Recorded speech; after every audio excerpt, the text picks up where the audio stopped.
Hi, this is one of the High Priests of Khonshu Ray from Into the Night, a Moon Knight podcast.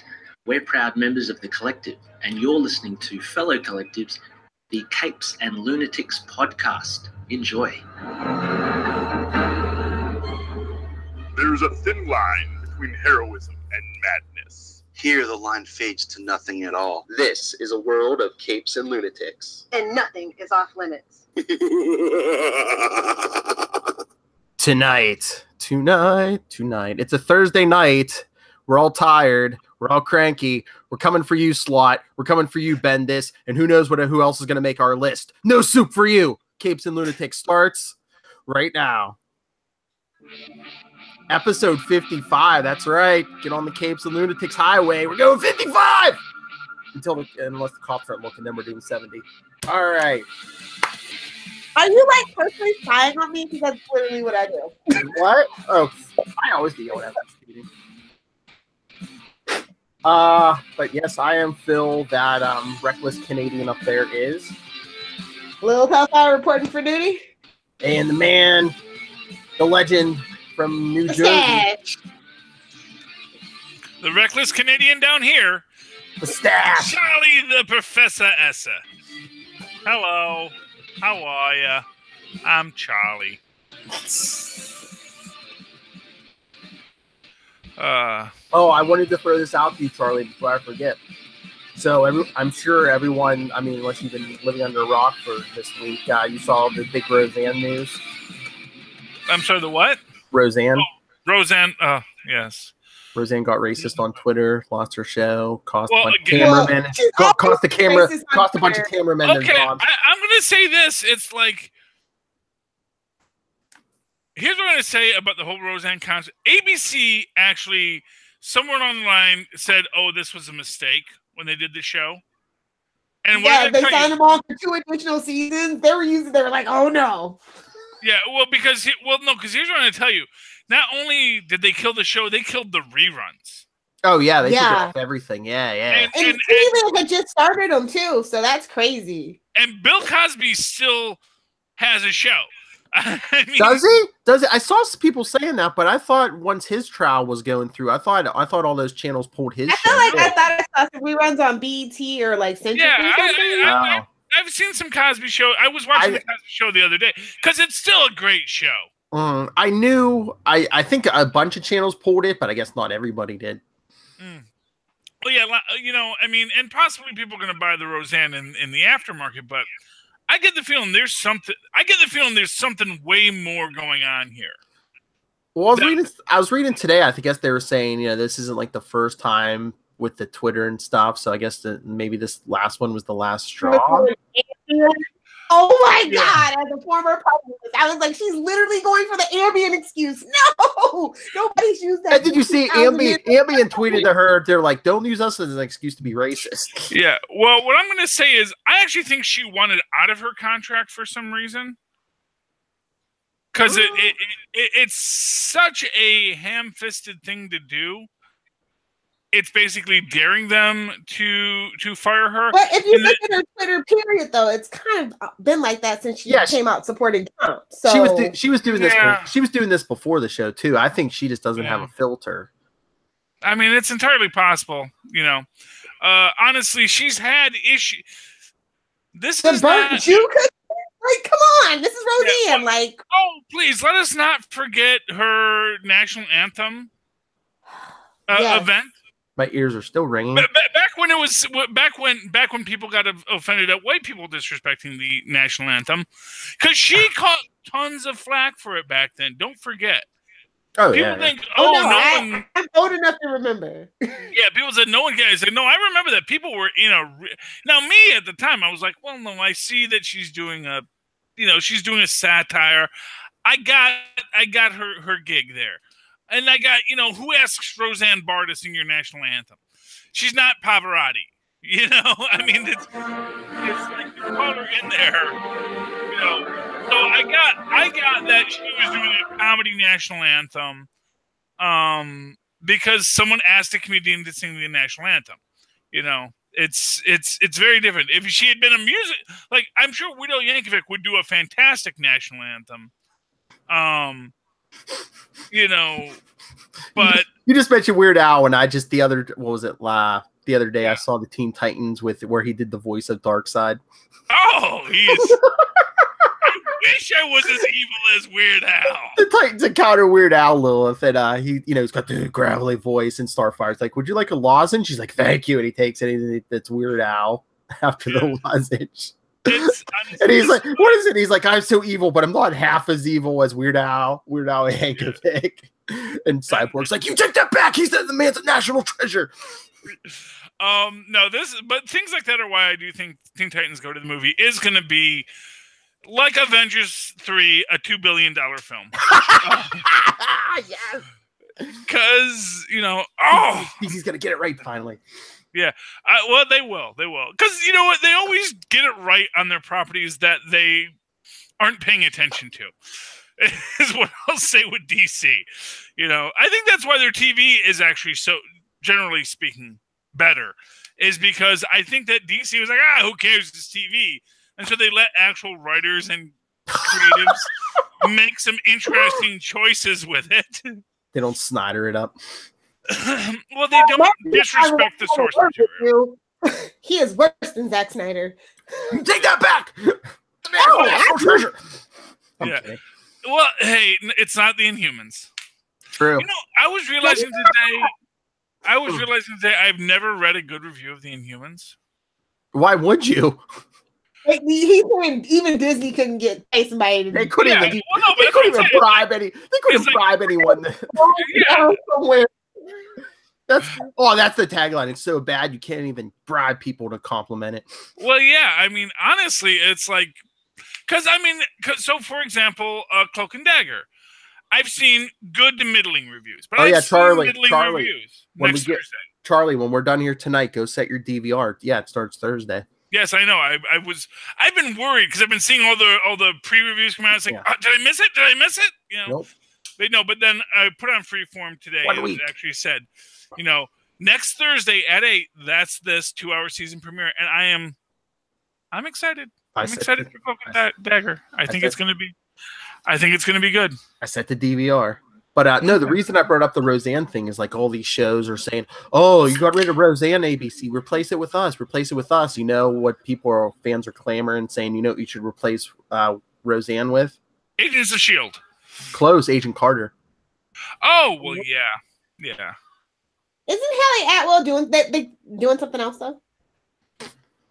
Yeah, but I thought she liked doing the show.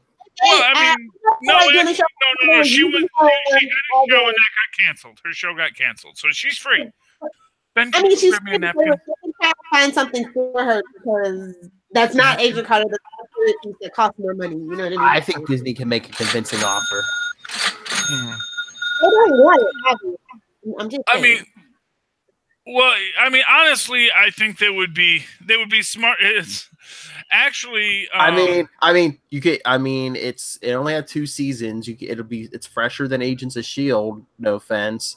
And 2, we can always say, hey, look, we took a woman off the air. We replace it with another female-led show. Well, actually, what I've heard is that if they really want to replace it with anything, they should try and woo One Day at a Time off of Netflix.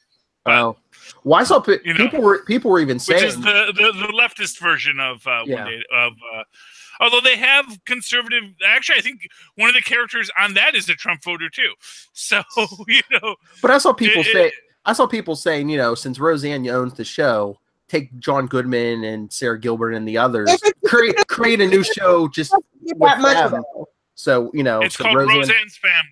Yes, Roseanne's Family, like they did Valerie Harper in the 80s or 90s. Yeah, but Roseanne owns at least part of that, so you have to make like a brand new. It's not the Connors, it's whoever. Character names. She has claim to that as a co-creator of that show. Yeah, so you'd have to create something completely brand new. I would support Metcalf all day long for her own little show. What you do is you take the Tom Arnold character from the show, and you just have him hang. You have him and You have him and Dan finally come out and admit their one true love for each other, and then it's called Tom and Arnold. You don't want Tom Arnold near any of that. I mean, I heard an interview with him a couple weeks ago. I heard an interview with him. Turning into Tracy back when he had his episode. That's all. I heard an interview a couple weeks ago. I don't know if he was drunk or high. I mean, he's talking really fast. He was telling people Sarah Huckabee has a glass eye. It was all nuts. I mean, I don't know. She might have a lazy eye. That's something people have. There's no shame in it. Oh no, did I say lazy eye? He said she had a glass eye. Yeah, well, no, but I mean, people often confuse a lazy eye for a glass eye. A glass eye stays fully motionless as you move, so you do the Columbo thing. But a lazy eye actually does have some movement, but it moves slower. And honestly, if you have a glass eye, that's not the end of the world. I mean, Peter Falk, one of the greatest television actors in history, had a glass eye. Oh, really? Wait, you did not know Peter Falk had a glass eye? No. Did you also not know that Sammy Davis Jr. had a glass eye? I don't think. Wow. I'm sorry. I guess youngin. You kids today, you don't know your history. Blah, blah, blah. Differently abled American actors who have achieved greatness and performers who've achieved greatness throughout history. Yes. The ocular challenge. Well, as Thor says, I clearly can only see 3 of you. That's a Toon Sandwich callback because my kids love Villain Bowl. Toon Sandwich, watch it. It's crazy. It's Australian. Which actually makes perfect sense that they do the Marvel parodies because all the actors are Australian. So, but yeah, was there British or something? I don't know. Was there really much of anything else on TV this week? I know Lilith and I. Scroll down. Well, you and I covered that the other night. Yeah, the last 2 episodes of Lucifer, which were just. I mean, they were all right, but they were just it wasn't like a proper ending. Yeah. We need closure. A movie. I told the fans, get you a Kickstarter, get your movie going. Or put it on these digital platforms where you can go more adult. Come on. It's the devil. Not for nothing. What were you actually expecting from that? I mean, literally, these were 2 filler episodes that they had shot. But they were meant to be they didn't make it clear that it was a filler episode, though. But on the supposed season 3 finale, she finds out he's the devil. These 2 episodes were supposedly take place some point after that. They don't address it at all. In fact, of course not. In fact, the second episode was like an alternate timeline. Basically, God, played by Neil Gaiman, changes it so like they never met the way they originally met. So, Neil Gaiman played God. Good well, he did the voice. They didn't show him, but he did the voice. Okay. You know what else what other sweet gig he has this year? He is Father Neptune in the Mermaid Day Parade. Is that a Jersey thing? Okay. I'm like, yeah, okay. This is a New York thing, sir. The Mermaid Day Parade. It is the Coney Island festival. I believe it takes place on June the 6th, but I have to double check my calendar. And Neil Gaiman and his wife are being the king and queen, King Neptune and Neptune's bride, whoever the heck that was. But feminism. So we'll give her a name by that time. And she'll be awesome. Are going to be the grand marshals of the parade. And that is usually, it's usually called the whoever will be King or Queen Neptune. I'm sure they've had women be the grand marshal. This is Coney Island after all. It's real hipster. This is like the cool hipsters. Eat some hot dogs. This is like the cool hipsters that have they're way out of Williamsburg. This is like Coney Island is like, we got a roller coaster. That is the hipsterest thing you can have. But rents are still cheap, so you can actually have artist hipsters, instead of just, Trustafarian hipsters. At Charlie. Trustafarian, one of my favorite words, came from It's Like which was Larry David's show after Seinfeld. which starred the bald guy that Charlotte eventually married, and they used the term that he was a trustafarian who went bald from stress over never having to work for his money. Help! Oh man! I do my deep dives. But yes. I know it's Charlie. like, it was a good show. I know Charlie and I are watching Cloak and Dagger. Lilith, are you going to watch Cloak and Dagger? At least give the first episode a try. So we can do it like I'm done with Freeform, but fine, I will do it. Just I will do it. I think just the first one of the team channels up here, or come on, Showcase. I have to find it. It's a real pain trying to find anything from Freeform up here. I'm just saying. Wait, no. Yeah, it is actually no. I don't think you had any problem finding stuff, me matey. I told you up here, it's very precarious to be a pirate in Canada. Okay. Fire cannon at them. I will be honest with you, King, for its strict content laws. They're like, honestly, they're a country that will stop comic books at the border. I think they just want to read them, but they will stop them, and every so often they have to pull stuff just because. Well, what is this? What is this? A boot copyright infringement? Hopefully nobody at the border sees this, but I go to Walmart on Saturdays. Like I in back. So oh, Lord. Yeah. No, but and you know, for everyone who talks about the internet being free, it's actually still run over public phone lines, and actually mostly public phone lines. So it's like, you know, there are ways to restrict content by a state if they so desire, which is how most states restrict content. It's only when you have a hyper-connected country like America and New York City where you can do this. But honestly, in rural America, there's a lot of the internet that they probably can't even see. Because there's like one line, and if someone wants to like turn off the faucet, it actually is like a series of tubes. You want to turn off that faucet, you actually can. Yeah. It's crazy. Oh, it's the max. All a series of Anyway, that was so weird I was in, to be honest. What? But yeah. What are your summer plans, guys? You guys have kids? I missed that. What? Yeah, that broke up a bit. That's why there's nothing to talk about. It's the summer. I know, but we got comics. Yes, I actually read some this week. Hey, my heart. You know what's actually the new Challengers?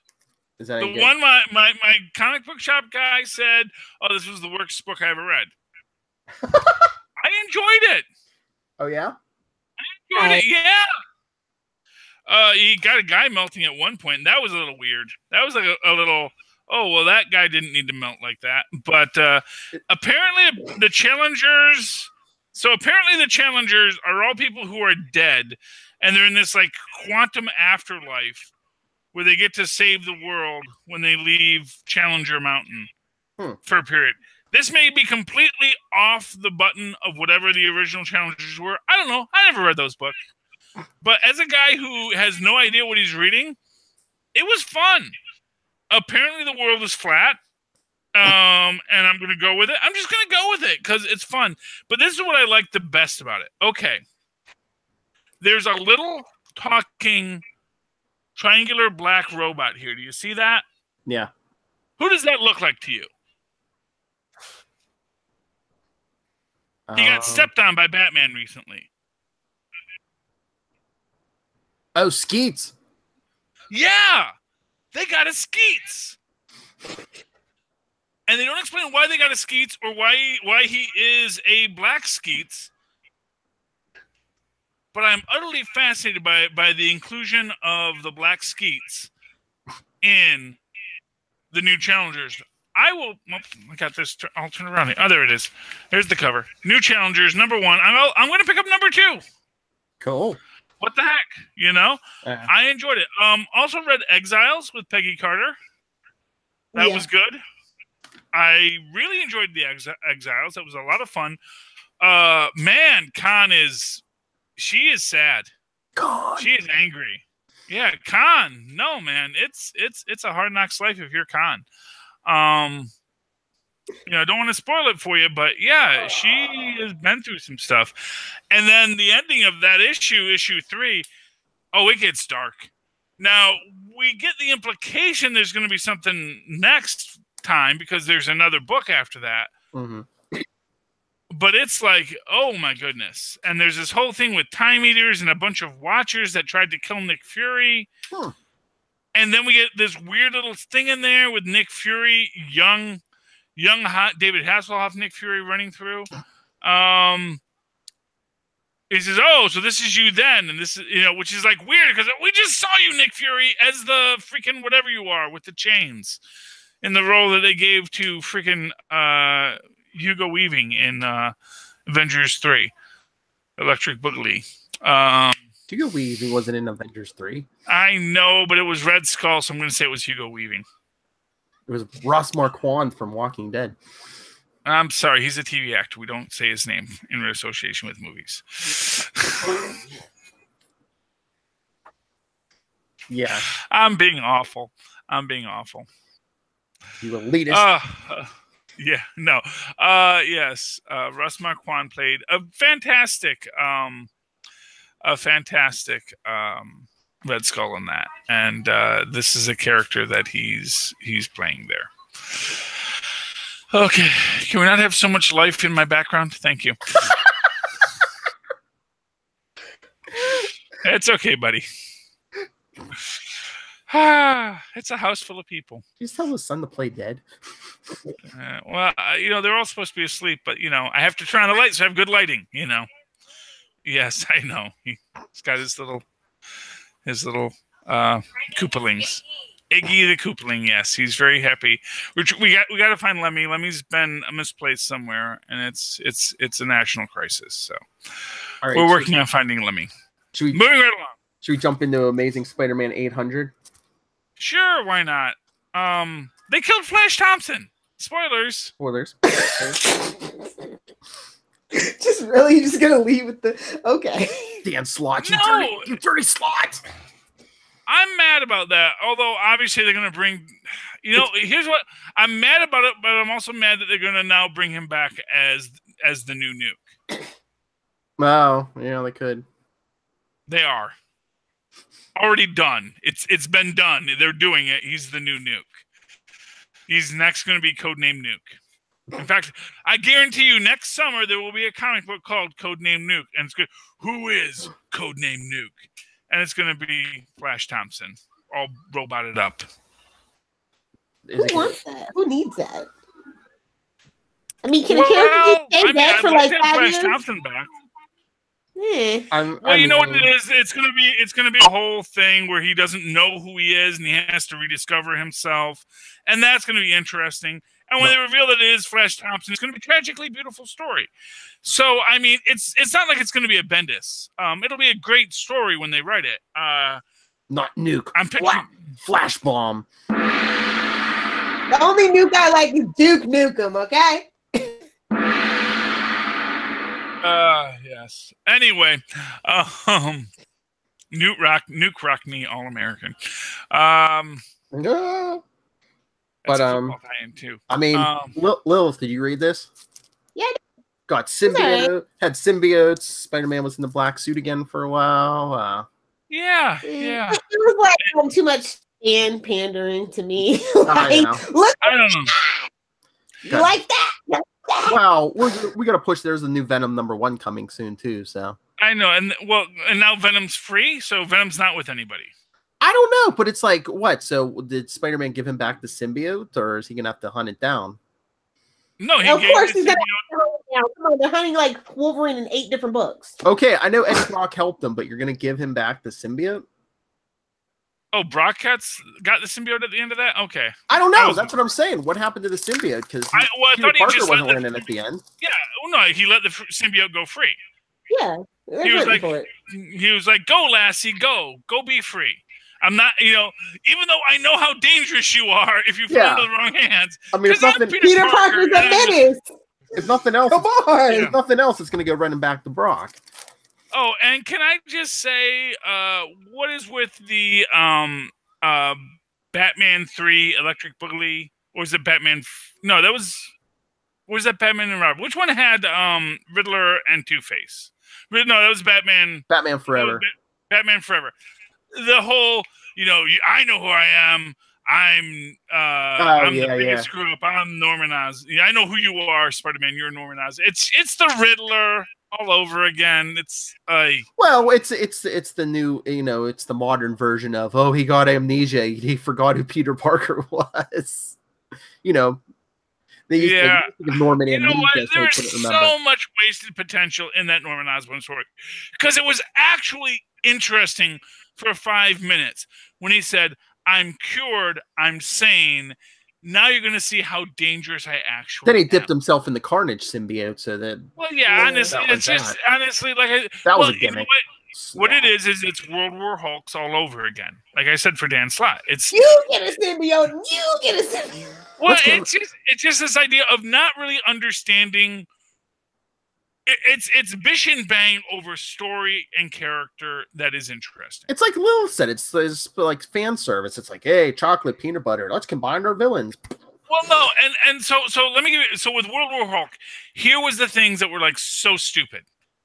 Everyone else becomes a big dumb Hulk. Amadeus Cho becomes super smarter. Because smart was more intrinsic to who he was than it was to, say, Peter Parker. Well, or Captain America, who is literally the smartest man possible. Unless it's just random, whatever ability you get from gamma radiation is just random. I mean, look at the leader. He didn't get super stupid. strength. It's just stupid is what it is, Phil. It's just poorly written nonsense. Convenient plot point is convenient, Charlie. I think I've heard that. Sometimes you gotta let it go. Yeah, that old Canadian problem. Stupid plot point is stupid because it wasn't convenient. Because that's the thing. It's like superpowers. It was convenient to randomizing quality.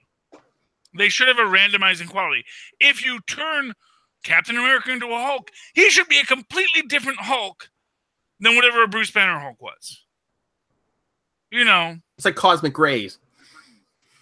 Well, yeah. Well, actually, and again, this is something that it's canon at this point, that your superpowers are a reflection of deeply held psychological issues. This is just what it is, with the exception of Spider-Man, who actually has a mystical quality because it's his totem spider, which is why I did enjoy the Zub bit, because that's the only thing I got to read of the Spider-Man comic was the Doctor Strange comic of Spider-Man talking to the Spider. Yeah, and that was fun because it's like, the Spider, like, how are you in any way a spider? But of course, what it is a human. It is a talismanic understanding of what a spider is. So Spider-Man's powers are by their nature talismanic. Oh yeah, you need to read the J. Michael Straczynski stuff. They got into that whole totem stuff. Yeah. Because like the one guy was even telling him because the whole thing with that was Ezekiel was telling him, he's like, did the spider did the radiation give you your powers, or was the spider trying to give you your powers and the radiation just killed it right before it gave you those powers?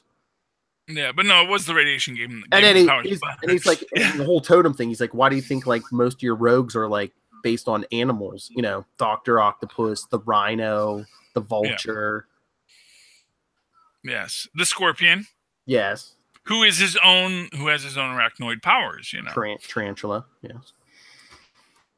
I don't know if he has any spider powers. I think he just calls himself the Tarantula because he's but he's cool. Even saying, even the guys who fight you, even if they don't have animal powers, they get the idea and stuck in their head they being like half animal. Well, I mean, Ezekiel, he has a lot of crazy ideas. He locked some poor girl in a bunker for like 18 years. Silk. Yeah, no, not for nothing. It's like, really, dude, you are messed in the head. You're like the guy from The Room, but with no sex. Which makes it somehow even creepier. Somehow if there's sex involved, I could understand, but well, honestly, yes, because there is a clear power dynamic to that story that you can okay, it's creepy, it's horrible, but it's all within reason. You lock up a girl and just leave her there and send her food and videos. It's like, what are you doing? How is this at all a good idea? It's not. Guys, they're not all there. But yeah, so sacrifices himself for Aunt May. It's like, dude, kiss already. Okay, and don't tell me Aunt May doesn't know that Spider-Man is Peter Parker. Yeah, I know. Because now everyone knows. Everyone knows. Everyone knows. We all know. Let's move on. I know. So, but did you like the Otto stuff? The Otto stuff was cool. He's Otto, and he's the superior Spider-Man. I love the whole thing with Ms. Marconi. It's like, wait, I didn't tell you my name. We tried to play cool. He's like, Mrs. Marconi? She's like, no. Yeah. It was cool. It was very nice, and I'm glad that Otto's still out there as Elliot now. How he's going to get his doctorate, God only knows. But it's good. It's one of those things. Like, if he could have just faked a doctorate, why didn't he just fake one for Peter Parker? It's like, no, I got to go to school now. I gotta go through these rigmaroles. Maybe he went to Hydra. He was with Hydra for a while. Maybe it was Hydra school. Yeah. Well, now he's someone new. He's got a new identity. He's got a new face. Who knows? I don't really know why he picked the name Elliot. Yeah, I wonder. Is it a Pete's Dragon reference or is it an E.T. reference? Aw, he's phoning home. Yeah. Or he just wants a magic dragon to take care of him. Aren't we all? Yeah, well, this is true. I have to see the new Pete's Dragon. It's on Netflix or one of my services. Is it a musical? I didn't even know they were there. I don't have kids. So. No, I mean, the new Pete's Dragon came out a couple years ago. It's but it's not set in like the late 1800s. It's not in Passamaquoddy. Well, it might be in Passamaquoddy, Maine. Recently found out that Passamaquoddy, that's actually the name of a Native American tribe. So good to know. I just thought it was a nonsense word they made up, but the Passamaquoddy were a real tribe, and so good for that. And I believe it takes place in Maine, but I don't know if it's a musical. And honestly, if they don't sing, we've got a bill of sale right here. I don't know what the point of watching this movie is. Help! Yeah. Oh, okay. I know it can get Charlie even more excited. Rick and Morty. Yeah, they're supposed to be getting a new season. Or So a yeah. couple Isn't it this Sunday? I'm sorry, what? Isn't it this Sunday? Oh, is it this Sunday? I don't know. I'm asking you. I don't. I didn't know when Cloak and Dagger was coming, and I'm really excited about that. I'm very excited about Rick and Morty coming, but you know what? My problem with Rick and Morty right now is that I have so much fan theory. They're gonna disappoint. That's I think that's your problem. You get better ideas than these writers, and you get yourself all hyped up, and you're like, no. What I'm going to tell you is that, like with Marvel movies, I have my fan theories, and they come up with something better, and I say, you know what? That was better. I think Disney gets better writers than me. What I want to know is why DC isn't hiring me to write their stuff, because I'm definitely better than those guys. I mean, I'm just saying, and I'm unemployed now, so I am available. I don't even got to give 2 weeks notice. No. No, yeah, I got let go again. I know. Don't talk about that. 'Cause you start cussing when you do that. Oh, I'm gonna cuss. I'm not gonna cuss. Did I cuss when I was talking to Maz about that? I don't think so. I actually didn't. I think that was before the show actually started. If we did that. Speaking of Maz Manzoor, join me and Charlie Saturday morning for Super Connectivity because Maz is joining us. Correct? Yes, he is. Yes, he is. We're gonna talk solo. Yes, he saw it, right? Yes, he did. Of course, he did. Yeah. Although, man, that was my first disappointment with the Movie Pass. Solo. Well, no, I was gonna go see it again, and they said, "No, you already saw this, dude." Oh, you can only see one. Told you. I told you that. Well, but I guess. Well, I don't know if that's just like the first week. Oh, maybe Oh, yeah, okay. maybe only once a week. Because they say a movie every day. It's like, dude, okay, I want to see the same movie every day. Don't tell me what movie to see. Just give me the dang ticket. You know? I pay my money. I do what I want. Well, I didn't pay any money yet. But things like that, Well, those are monthly. the things that will make me not renew next month. Well, no, because it's like if I'm going to see a movie 2 or 3 times to review it, then you know what, dude, this ceases to be a profitable exercise. You know, I mean, now that I have a little free time, I'm going to go see Black Panther again. I'm going to go see I'm going to see that movie with Reed Richards in it. What's it called? With the Quiet Aliens. A Quiet Place. I'm going to go see that one. He's not Reed Richards yet. He'll never be Reed Richards. He's going to be Reed Richards. He is. As soon as, you know what I'm going to tell you, it doesn't matter if NBC Universal gets him or Disney gets him. He's Reed Richards already. Don't make him Reed Richards. He'll just keep turning and looking at the camera. No, I don't really like John Krasinski. I don't like anything about the U.S. office. I just don't. Sorry.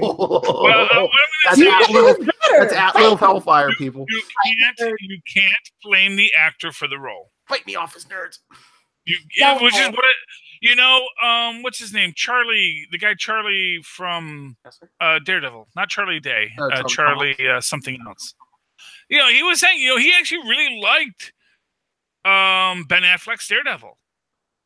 I do too. And yeah, exactly. Well, this is the thing. It's like, you know, don't blame the actor for the role. As an actor, he was fine as Daredevil. He was a fantastic Daredevil. What'd you say? The rest of the movie, so fantastic. He was okay. Well, he had a. Well, I mean, he didn't have a lot script wise to work with.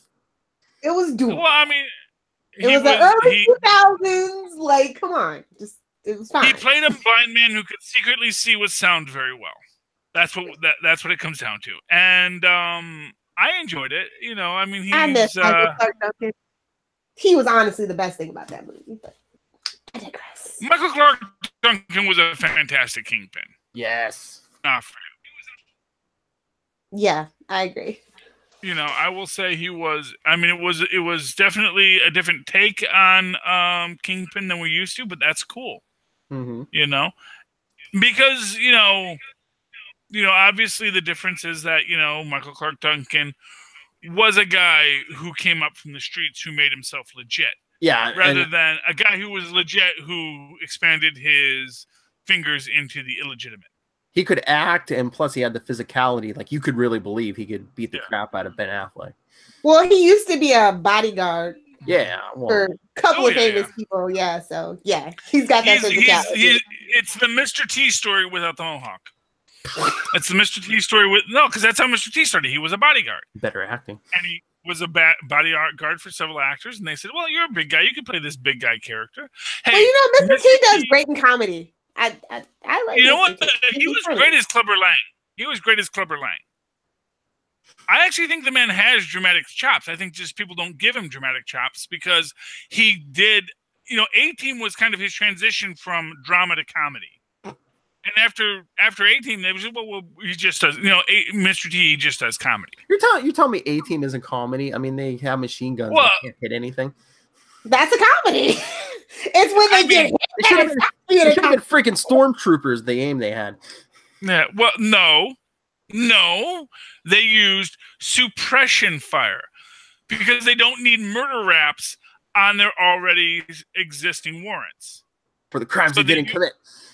For the crime they didn't commit, but it's still a warrant, okay? I know. And so they do actually have a reason to not use. Okay, but the bad guys can't hit either. Yeah, they're not the Punishers. They're not the Punisher. They're there. Yeah, the bad guys can't hit anything. Well, the bad guys can't hit anything because they're not professional soldiers. They're low-level henchmen that didn't get to go to the ring.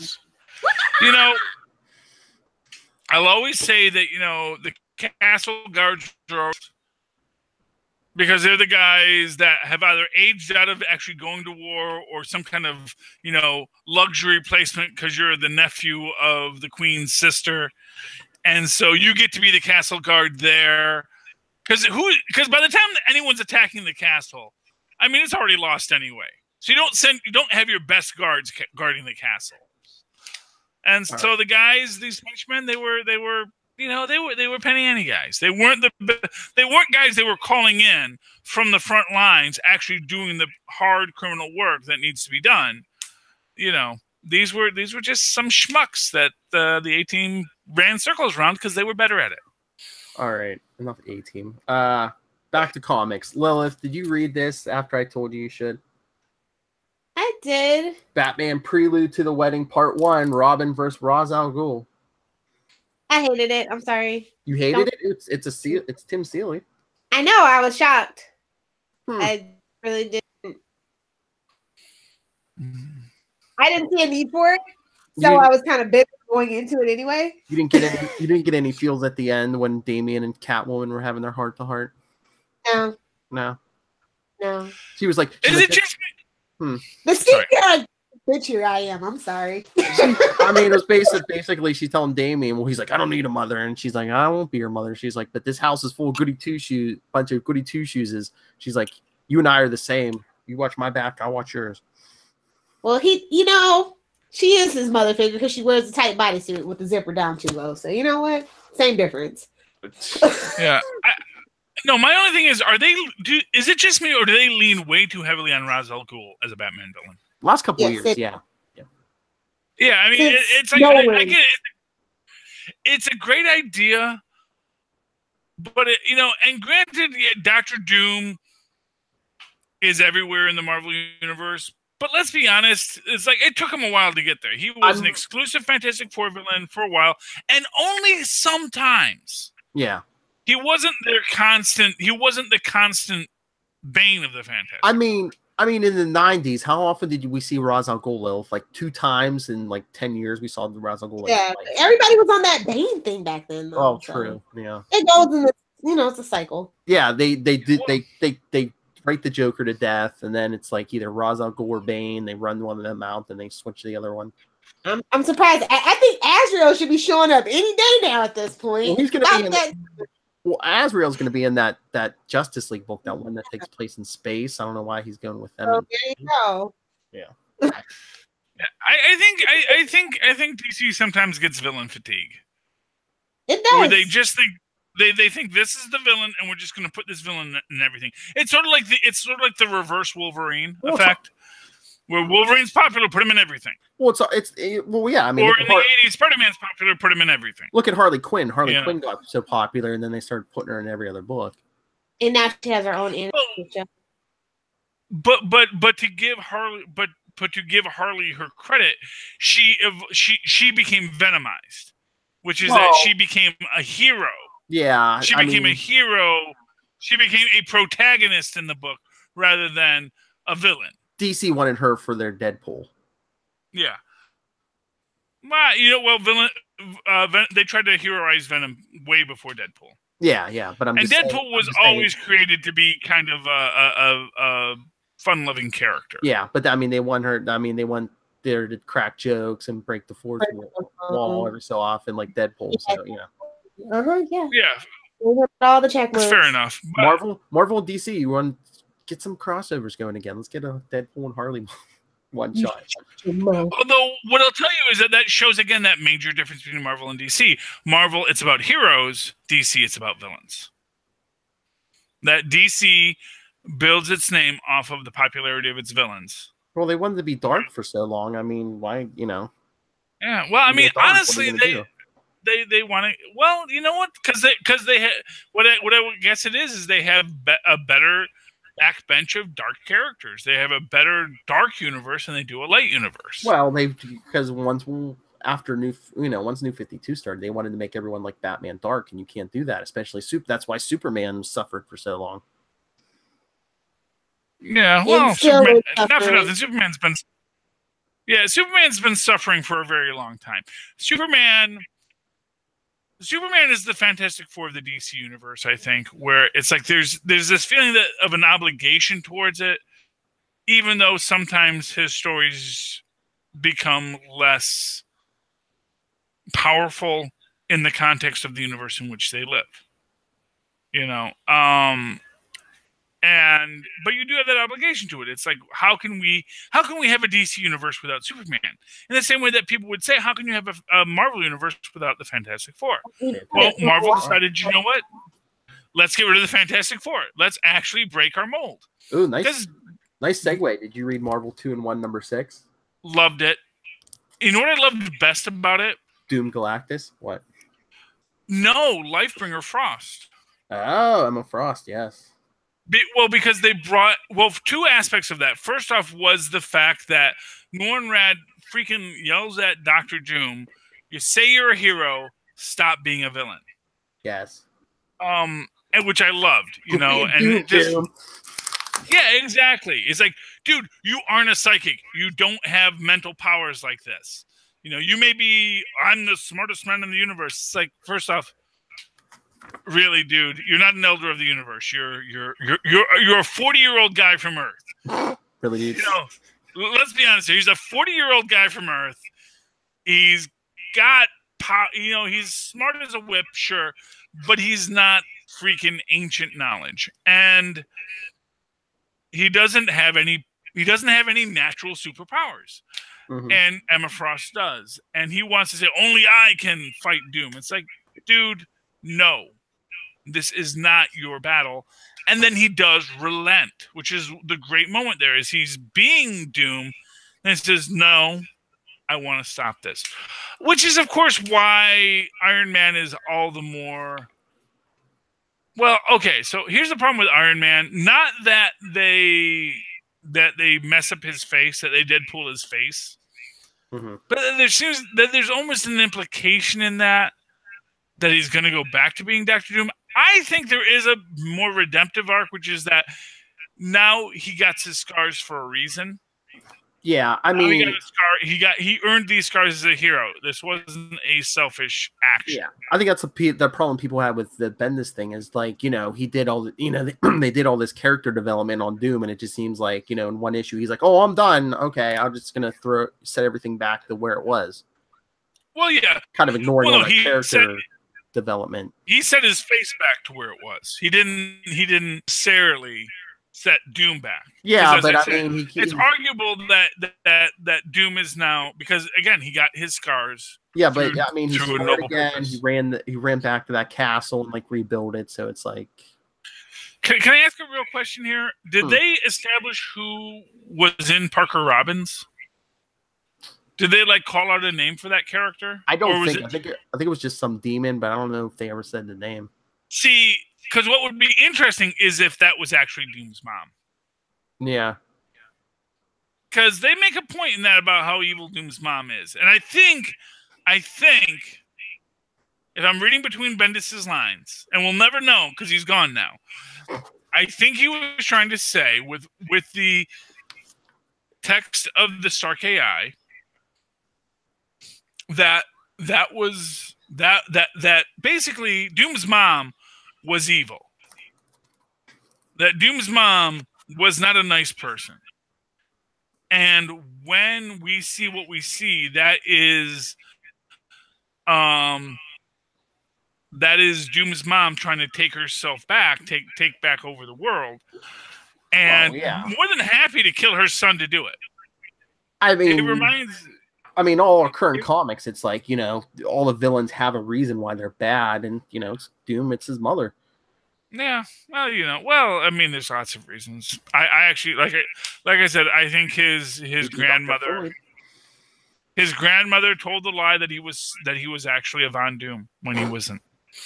That, like I said, it makes perfect sense that you can't be a Von Doom from Latveria and not be royalty. That is a royal name.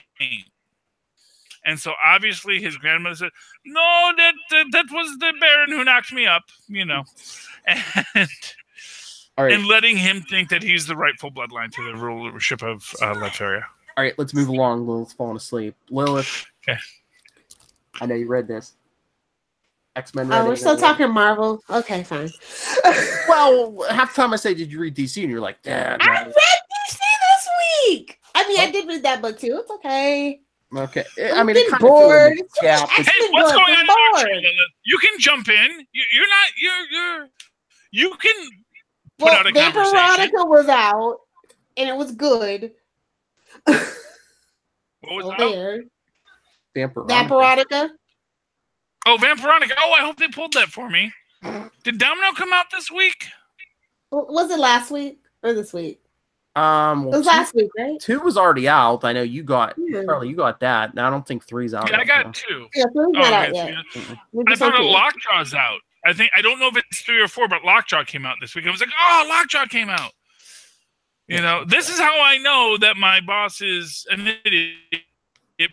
Because if I'm online, I would have known that Lockjaw came out. I would have read the previews at work like I did, you know, when I was a goof off at work. Okay, Lilith. Did you read Green Arrow Annual? Thank you, finally. Okay, so I like the story, but now I'm having issues. I'm having flashbacks to like the better days of Arrow TV show. It's just kind of like I just don't. You know how I feel about chocolate and peanut butter. It just needs to be separated. Like, How dare you? Yeah. I'm a little OCD. I don't enjoy that. Like, How dare you insult my favorite candy? yeah, I don't like Reese's Cups. It drives me insane. Peanut butter big. Come on.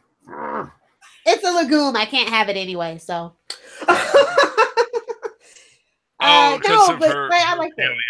So you did like the annual then? Yeah, just don't. Yeah, legumes bad for you.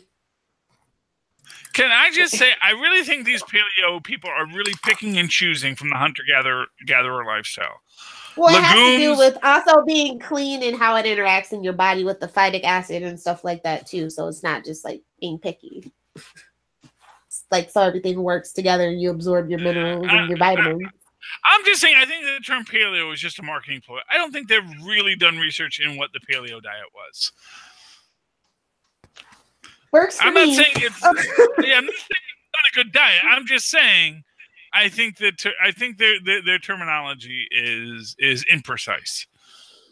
Imprecise, but close enough. Anyway, Okay, well, Amanda Waller. That was my favorite part Amanda about. Waller was in something. What was Amanda Waller in? Oh, Green Arrow. Arrow. Well, Green Arrow, because it was kind of tied into Justice League No Justice, which had its last issue this week. Thank Justice God. League 1 comes out next week. Yeah, but so you like the annual though? Yeah, the annual was great, but I was just like, are they telling the story of the TV show or not? Like, literally, the description is pretty much what the season 1 synopsis was. So I'm just like, Yeah. But okay. all right, I have a question from this annual and the Justice League issue. What's in that box? Yeah, mama. What's in the Basically, the Justice League's reforming. Charlie, Martian Manhunter gives Green Arrow this box and says, "This box can destroy the Justice League. You know, if we ever get too out of hand, use this box." But they never say what's in the box. It is the soul of Freddy Fazbear. Thank you. I'll be here all week, everyone. Yeah, sorry. Okay. Yeah. Sorry.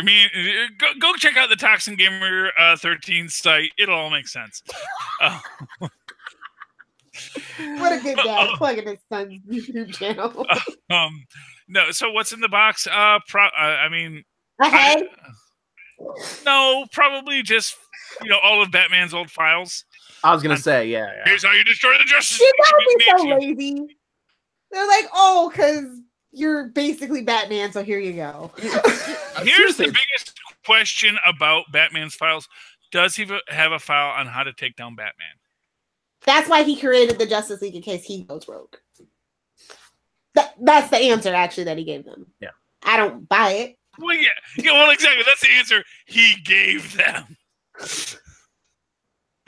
It's like, You'll have to do your own research. This group, I'm sure. of which all of the documents that I have is how I will defeat you.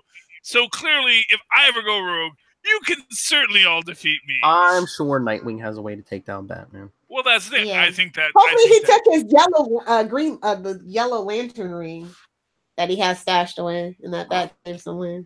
Oh, Nightwing was a Yellow Lantern for a while there? No. Batman has a yellow lantern ring in case he needs to dispatch someone. Yeah. He has everything. Kryptonite. Anyway, I thought that was the best DC book for sure. Mm-hmm. Okay. But did you see what wedding special? Did you see what wedding issue's coming up next week, Lilith? What prelude issue? Don't care. It's Bruce Wayne's bachelor party in Nightwing vs. Hush #1. Really? Yep. Although it's not going to be a good bachelor party. It's Superman and Nightwing throwing him a bachelor party, so there's not going to be any strippers. They should at least call it Oliver. Come on now. Exactly. Well, not for nothing. What does Batman really want to do for his bachelor party? I mean, honestly, when you're a superhero, Justice. what is your bachelor party? It's like, because like the whole idea is, oh, these are the things we can't do once we're married. He's marrying Catwoman. Is there anything really he won't be able to do? I mean, what's Charlie saying? I'm saying that Catwoman's easy. No, I'm saying that if he brings home Harley Quinn, Catwoman's going to say, "Oh, okay. Does Ivy know?" It's all cool. Just saying, she's a Gotham City siren. She has been around the block. She's not a person. She's going to work within whatever the structure of the story requires. And and Batman's Batman. He lives a bachelor party every night. His life is a fight club. I know this because Bruce Wayne knows this. Ugh, I can't believe they're doing it. I'm so mad. At least it's over in July. What, the wedding? Yeah. Well, honestly, DC could use a married couple. We already have the local part, the gold standard. As long as Bendis doesn't mess that up. Yeah, well, Bendis is going to mess that up. I'm Bendis if he messes it up. Trust me. They're going to be divorced by next year. No, Bendis. Well, no. Mark my words. The Bendis will have Superman and Lois Lane divorce. Read Man of Steel #1. And then he's going to run around with Lana Lang for a week. They haven't said how yet, but Bendis already has Lois and John missing. So. Yeah. Oh well, so then she's just gonna go. Oh, so he's gonna be stuck in the Phantom Zone or something. Story where they're gone, and then he's gonna start a. You know what? Who's the mermaid lady? He's gonna bring back the mermaid lady. Lori Lerma, yeah, and he's gonna and Superman. No. They're missing Man of Steel #1. Bendis already introduced some female fire chief. And the lady at work. Because come on. But do their names start with an L? Do their names start with an L? No, the one with M. Double M. One is double M. What's the other lady's name? I forgot. Okay, I'm just gonna say character. She's gonna be around in a year. Kryptonian. What, you think I'm gonna be dead in a year? No, I said they're Bendis. These women are Bendis characters. They're gonna be around in a year. Oh, well, I don't know. Just yeah, but it's not like someone highlighting their own book. It's just. I know. Well, he loves his original characters. That's why Jessica Jones. That's what I said too. That's why Jessica Jones got to be the mom of the Avengers, because hard drinking Jessica Jones. We did that for a while, but now she's the Avengers mom. So it's always my headcanon that it is that double L sound that gets a Kryptonian's heart running. And so I don't ever see Superman with someone who doesn't have that double L sound. That's why I ship him and Lex. I'm just saying. Well, yeah. I mean, you know what? I think it's kind of one way. I think Superman kind of wants to be with Lex Luthor, but I don't think Lex feels the same way. I think that might be as much of a problem as anything. That's why they had to throw him on her. I'm just saying. All right. I see this in a whole new. Okay, you two are writing fanfic. Are we done? It's done before it starts, Phil. She said. Anyway, so any final thoughts, or shall we adjourn to our separate quarters? Yes, let's adjourn. All right. So if you would like to discuss comics, TV shows, like we said, tune in Saturday morning on YouTube. Super Connectivity. Me, Charlie, Moz Manzor. We're gonna review Solo. So and other stuff. That's right. A week late. So if you want to. Well, we could have did it the week of. Someone else would have seen it. But if you want to send your thoughts to us on Solo, email capesandlunatics@gmail.com.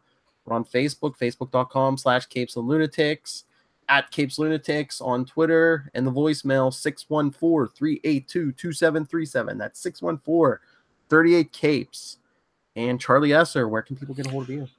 Well, you can always write to me in the old-fashioned email way, the way our Maz and Paz once did, at superconnectivityblog@gmail.com. That's superconnectivityblog, all one word, @gmail.com. And don't mock me, Phil. I'm not. I'm helping. I have a system. This is repetition. It gets it stuck in your brain. You and Gene Paul Valley.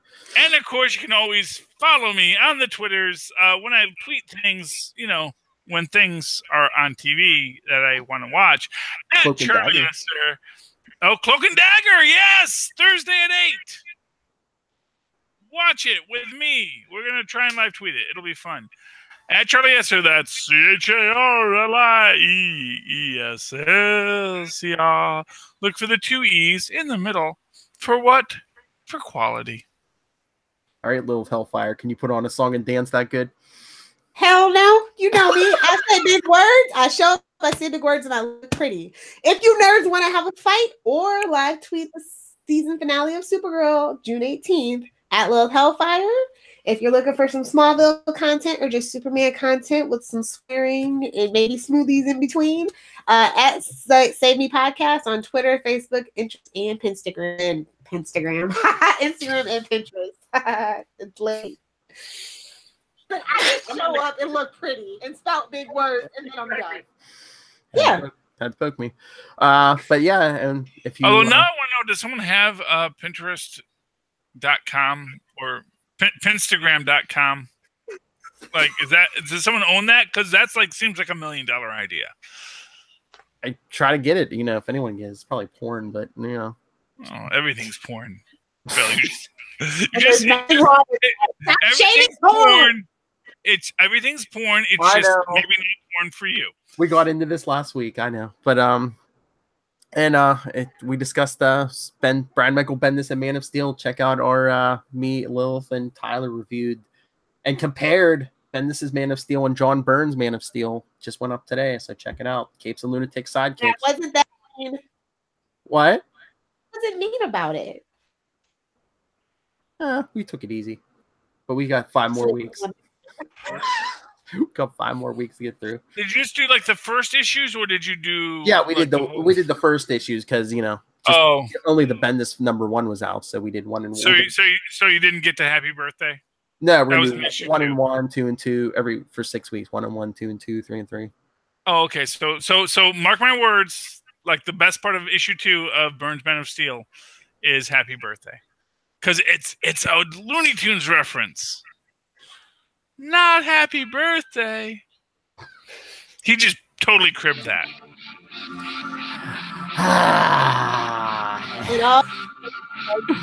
It's very late. But for another week. 26. All right, for another week, we have been the Capes. Ampersand. The Lunatics. Good night, everybody. Yeah, see, it's not late for me. I don't have to get up in the morning. So I don't have to get up as early. Yeah, so yay! Yay, unemployment. I'm better. I know, read between the lines on that one then. I tell you, the fast-paced, fun world of hoboism. That's the growth industry of America. Charlie doesn't have to go to work. You can find him living at the movies.